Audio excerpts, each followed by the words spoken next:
the tape. Peppa found a box in the closet, dusty, old. On it was written, "Our home," in childish handwriting. Inside was a tape, a regular VHS, but their family hadn't owned a player in years. Mummy Pig was surprised. Someone must have mixed it up. Let's throw it away? But Daddy Pig said, "I have an old player in the basement. We can watch." That evening, they all gathered in the living room. The screen flickered. The image shook. On the tape, their house, like someone was standing silently, filming. "Strange," said Mummy Pig. "I don't remember anyone recording us." Then, dinner scene. Everyone sitting at the table.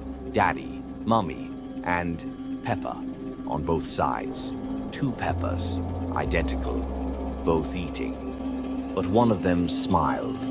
Wrong. Suddenly, one of them turned her head and looked directly into the camera. And in the next instant, she was standing in their room. 1313. This episode was never watched till the end. Peppa was sitting in the living room watching cartoons. A black frame flashed on the screen. Just for a second, there was a clock. It showed 1313. Peppa blinked. She walked to the kitchen. Mummy Pig stood by the stove. "Everything's fine, sweetheart," she said. Peppa walked up to George. He was drawing, but he didn't blink. "George?" No reaction. Peppa looked at the wall clock. 1313. But every clock in the house showed 1330. Everything was frozen. Peppa looked in the mirror, and there her reflection blinked before she did, and smiled. A strange, unnatural smile. Peppa! Daddy stepped closer, but his face wasn't his face. It looked drawn like a mask. He kept repeating one sentence. "It's almost 1313, 1313. This is a lost episode that was never aired on TV. It all began on a normal day. Peppa lost one of her baby teeth. "Hooray!" she shouted, "Dad. Now the tooth fairy will bring me a gift." Mummy Pig smiled. "Put the tooth under your pillow, dear. There'll be a surprise in the morning." That night, Peppa woke up. The room was dark, but something felt wrong. She heard a crunching sound from under her pillow. When she lifted it, the tooth was gone, but there was no gift either. Only a strange white lump, like it was made of bones. The next day, George complained about a toothache. Then Mummy Pig, then Daddy Pig. They all said, "Maybe we ate something bad." That night, Peppa woke up again, but not from the crunch. This time, from breathing. Someone was sitting by her bed, a figure, gray, far too tall, with long arms and a grin that stretched ear to ear. "Do you brush your teeth well, Peppa?" it whispered. "You give them to me, one by one, every night." Peppa screamed, but no one came. George was asleep with his mouth open. His front teeth were missing. Mummy was standing in the hallway, smiling. On her cheek, a white patch like bone powder. Peppa ran to the mirror. On her face, new teeth were growing, but not hers. A third row. She ran back to the bedroom. Everyone's teeth were falling out, more and more every second, and someone stood in the corner. That same figure, but its face. Oh, God. The candy. When Peppa became a teenager, everything started to change. Friends drifted away. Her parents became annoying.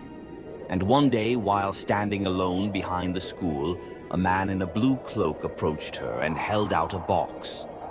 "Try it. These aren't just candies. They feel like being loved." At first, Peppa didn't believe him, but the candies really did something. After the first, she laughed until she cried. After the second, she felt loved.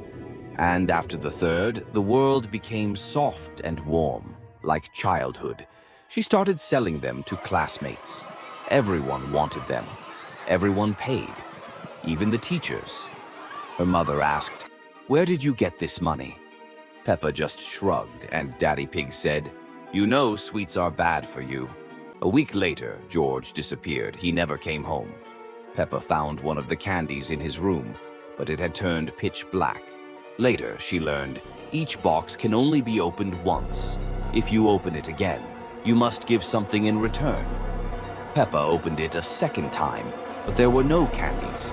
Inside was George's head with crosses over his eyes. Suddenly, there was a knock at the door. Open up, police! The face in the corner. This deleted episode was never aired on television. Something caught Peppa's attention. She stopped and looked toward the corner. In the corner of the room, near the ceiling, a blurry face appeared.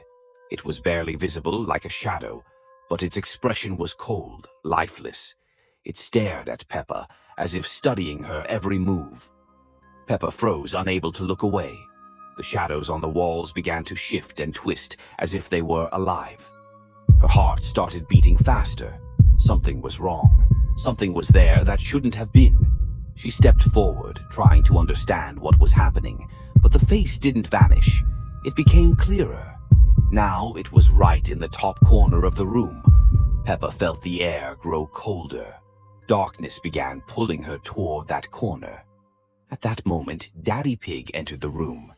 He looked at Peppa and George with surprise, but his voice sounded strange, low and distorted. What are you two doing here?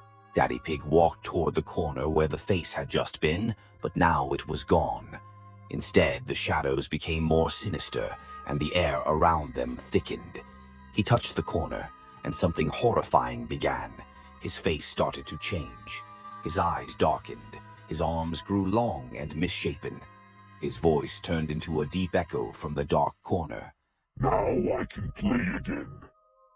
Peppa and George tried to back away, but the shadows had already filled the room, and the walls began to ripple. A strange, unnatural music filled the air, making everything around them feel alive. They tried to escape, but the door was locked. The room began fading into darkness, and the music grew louder, swallowing them whole. We can't get out, Peppa whispered, her voice consumed by the shadows. Darkness swallowed everything. The shadows on the walls grew unimaginably large, and the sound of the music became unbearable. Peppa and George stood in a void, surrounded by the shadow. In that dark nothingness, they realized they couldn't leave. Everything around them was part of the emptiness. The music never stopped. Are we here forever? Peppa on George. George was sitting still, his skin turning gray.